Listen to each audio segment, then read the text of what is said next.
Ouais, le début de saison, il était un peu mitigé. Il y a eu du bon et du moins bon. Et puis, je pense qu'il faut savoir tirer les conclusions pour la suite.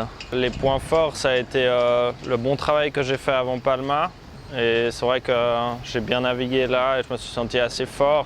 Et c'est vrai que ça, c'était un gros point fort avec la qualification en Golf Fleet. Et je me sentais vraiment compétitif dans la flotte, donc c'était bien.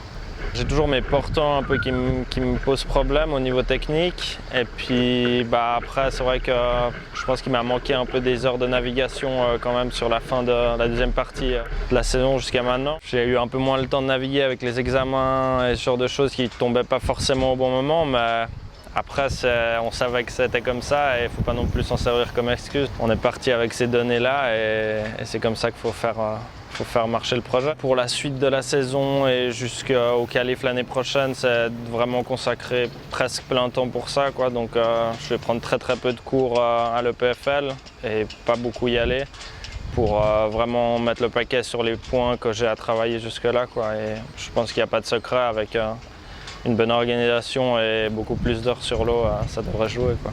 Je reviens à Rio pour la deuxième fois depuis l'année passée et là je pense qu'il y aura pas mal plus de monde, ça va être compétitif, j'aurai du meilleur matériel qu'année passée, donc ouais, ça va être cool, je me réjouis.